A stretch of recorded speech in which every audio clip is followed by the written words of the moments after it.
Mga kabisnes naming minamahal, makikisuyo po kami. Naglalambing po kami sa inyo. Kung maaari po sana ay pakisuportahan natin Alminda Cariaga Mix Vlog. Alminda Cariaga Mix Vlog. Right? Alright! Bira! Bira! Hi po mga kababayan, welcome back to my YouTube channel. This is Alminda Mix Vlog. Nagsasabi pong magandang umaga o magandang tanghali, magandang hapon dyan po sa Pilipinas o magandang gabi. Panibagong reaction video po natin ngayon ngayong araw na ito. Kung natatandaan po natin mga kababayan, mga kabisnes, itong vlog po na 4 na araw o 3 araw nakalipas na vlog ka business, ito pong tungkol kay Renji at saka kay at Ma'am LB at yung kami pong mga reaktor na reaksyonan po namin itong paggawa nila ng YouTube channel nila at yung pag-alis nila sa bahay na saan sila umuupa dito sa tabi nila sa family ka business. Yun po. So, bago po natin umpisahan ang lahat, kung bago pa lang po kayo sa aking munting tahanan, kung pwede pong pakipindot ng notification bell dyan at pakipindot na rin po ng subscribe sa aking munting tahanan at doon, wag po natin kalimutan ang suportahan ang family ka business official at ang Papa Dins TV at ang Yang Russell po. So, ito nga po ang ating tatalakayin o bigyan po ng konting opinion. Nabasa po natin itong komento na nandyan po sa aking screen. Nakita po ninyo yung komento dyan na ay nagsasabi na wag daw pong basta-bastang banggain itong si Kabayang Renji. Ayon po dito sa komento na ito daw po ay mayroong gawa na hindi maganda. Ayon po dito sa kanya, ang yung pong gawa ni Kabayang Renji ang ano ng illegal na gawain ni Kabayang Renji. Siguro naman po mga kababayan, hindi naman po siguro niya na kayang gawin ito ni Kabayang Renji na ang ipahamak o ang ilagay niya sa alanganin itong kanyang mga pamilya o ang kanyang buhay dito sa gawaing illegal. Hindi po ba mga kababayan? Kumbaga ay sa atin lang naman, sa tingin lang naman natin at sa panonood natin dyan kila ka-business ay nakita naman po natin ay hindi naman pong siguro ganun si Kabayang Renji na ang gawin niya ang hindi tama. Hindi po tayo sigurado kung ito'y ginagawa niya. Hindi rin naman siguro po niya magagawa ang ganitong gawain kasi alam naman po natin si Kabayang Renji ay ito'y may isip na hindi, kumbaga matanda na siya, hindi niya dapat gawin hindi naman siguro niya dapat gawin na ikapahamak siguro ng kanyang pamilya, hindi po ba? So kaya po natin nasabi yun na ganito ay para pa pong itong nagkomento na ito ay kilala siya at ayon po sa kanya ay kasamahan po daw ito niya si Kabayang Renji. Kung halimbawa po ito po sa iyo po yung si Sir na yan na hindi po natin kilala at hindi po natin alam ang pangalan, ay pangalanan na naman lang po natin sa si Sir Anonymous.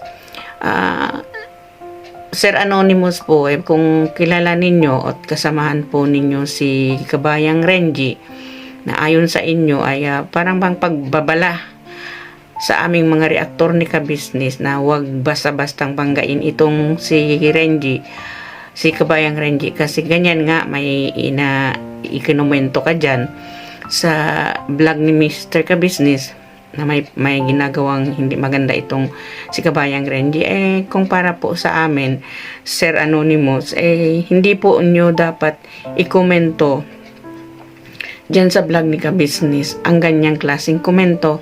Kasi po Sir Anonymous, si Mr. Ka-Business po ay walang magagawa dyan kung totoo man po yan.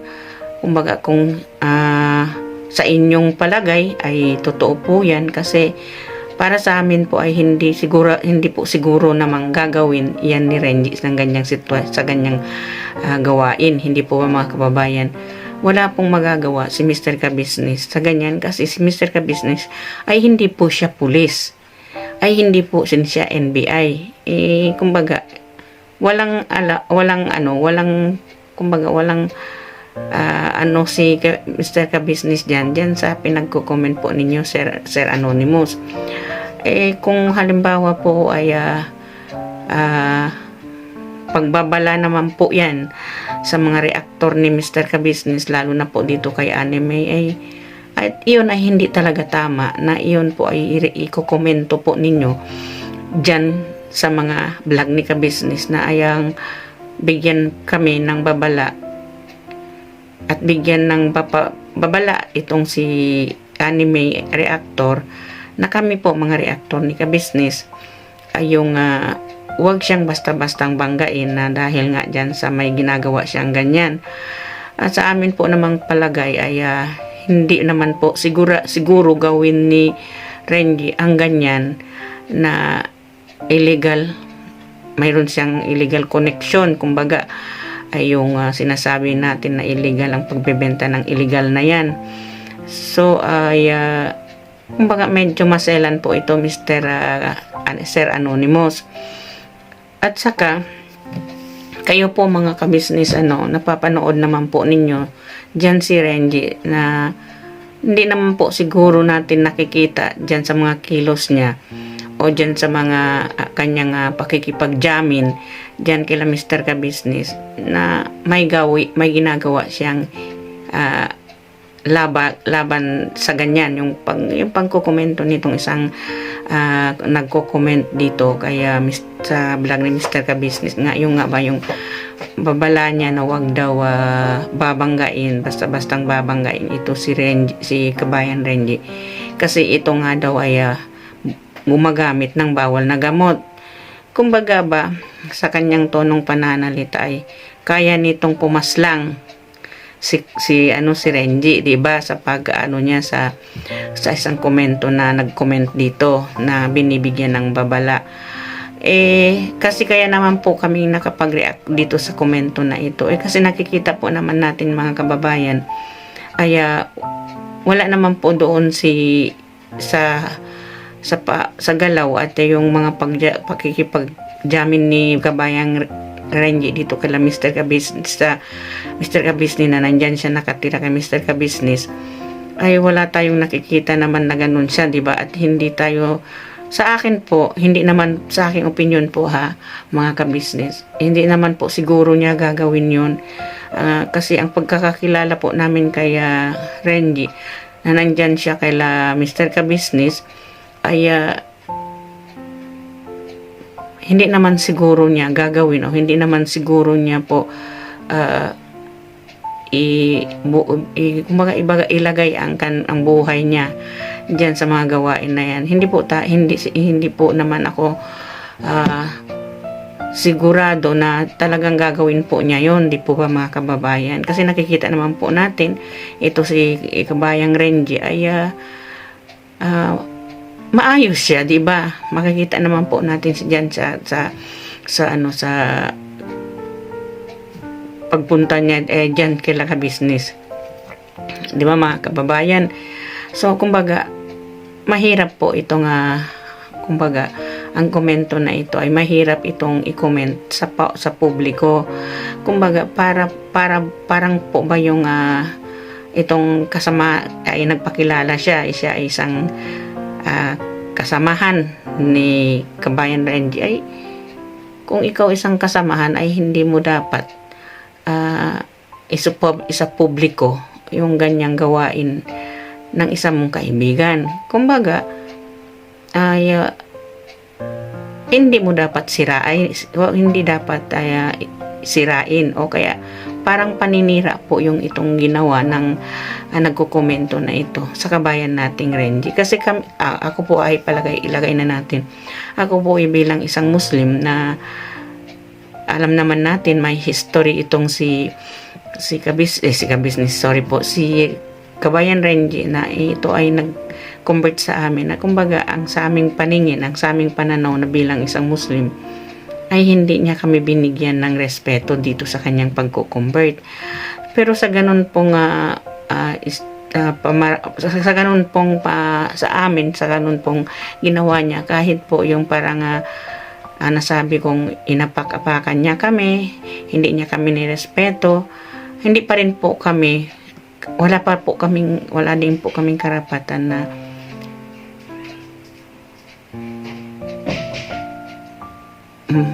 kumbaga magtanaw ng galit dito kay Kabayang Renji kahit po ay ginawa niyang ganon sa amin. Kasi wala po tayong karapatan, kami pong mga Muslim, wala po kaming karapatan magtanaw ng galit sa kanya o hindi siya kumbaga ano yun, tawag doon yung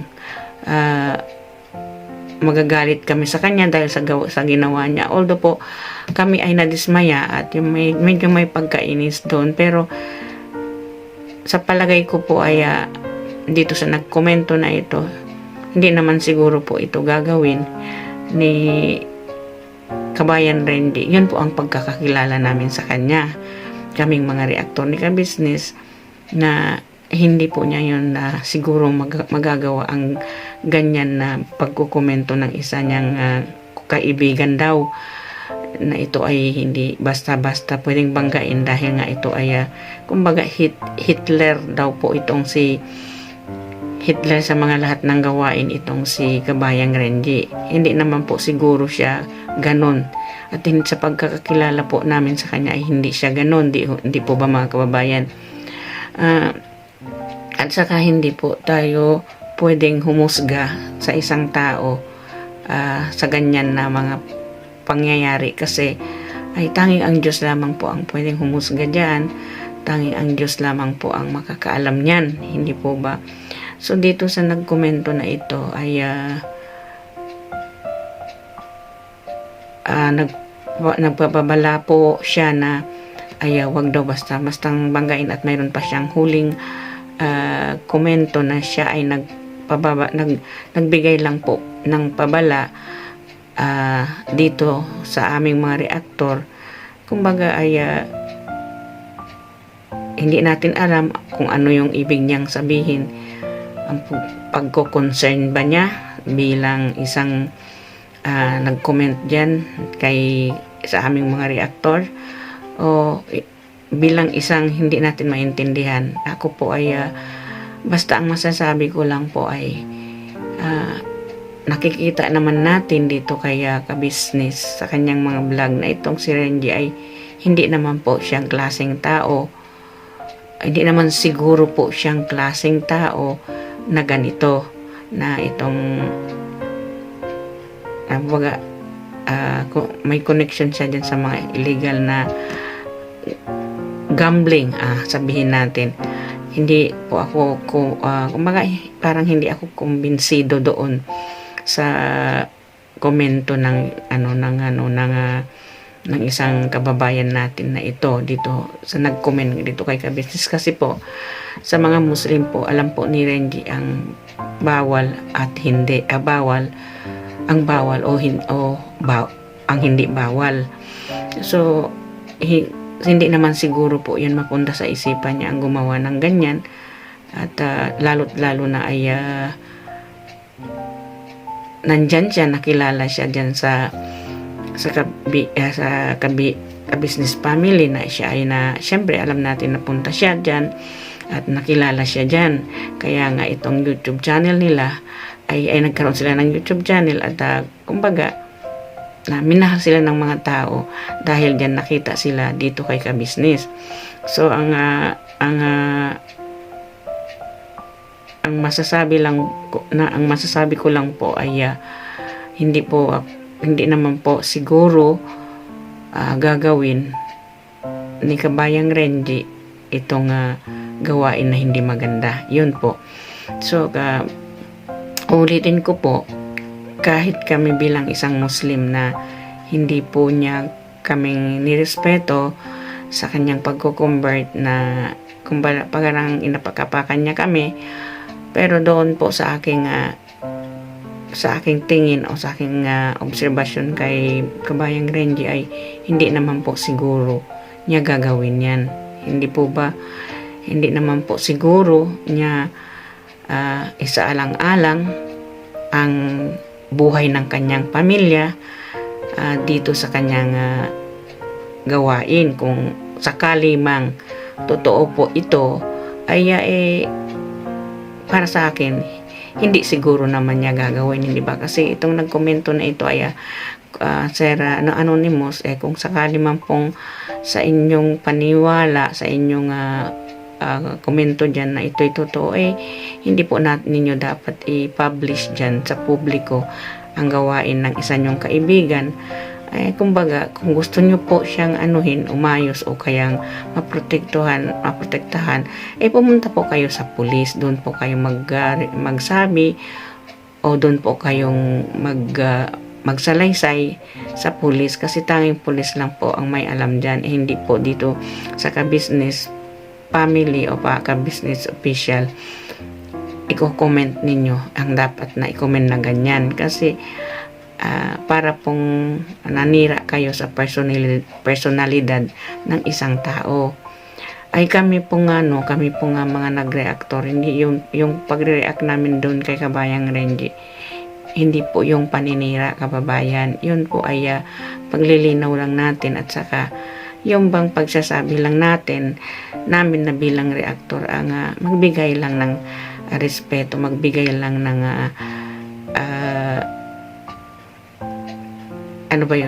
kumbaga ay galang, magbigay ng respeto o galang, magbigay ng galang dito sa Mr. and Mrs. Ka-Business, dahil dito po siya nakilala. Kaya po kayo Sir Anonymous nagkomento doon, kasi para pong na-misinterpret natin itong pagkapaliwanag namin. Pero sa ganun man po ay wag naman siguro natin basta na lang sabihin yung ganitong gawain ni Karenji natin, hindi po ba? Kasi napaka-personal po itong komento na ito, mga kababayan. So para sa akin po ay hindi naman siguro niya gagawin ang ipahamak niya ang kanyang pamilya, hindi naman po siguro niya gagawin ang ipahamak ang kanyang sarili. Hindi po ba, mga kababayan? So hanggang dito na lang po ay ang aking reaction video. Ay kung nagustuhan po ninyo ito ay pakishare na lang po. Kung hindi naman, okay lang po. So please don't forget to subscribe. Ka-Business Family, Ka-Business Official, Papa Dins TV at Young Russell, at ang inyong lingkod Arminda Mix Vlog, at saka ang lahat po ng aking mga co-reactor, si Taong Gala Vlog, Analisa Reality TV, Mamplers Channel, Kalingak Turak, at ang PLC Katangay Vlog, at ang inyong lingkod Arminda Mix Vlog nagsasabi pong magandang umaga dito sa Bahrain, magandang hapon o magandang gabi dyan sa atin sa Pilipinas. May Allah bless us all. Kung sakali man po nagkamali ako dito sa aking mga sinasabi, paumanhin po sa inyo lahat, mga ka-business viewers, ka-business supporters, paumanhin po. Ako humihingi ng paumanhin sa inyo kung ako may nagkamali dito sa aking mga pananalita na nabibitaw. Maraming salamat po sa inyong laging panunood, at shout out po sa mga subscriber at viewers natin dyan. Mabuhay po tayo, at mahal ko po kayo. Ito po ang inyong lingkod nagsasabi. Bye bye po, and may Allah bless us all. Bye bye.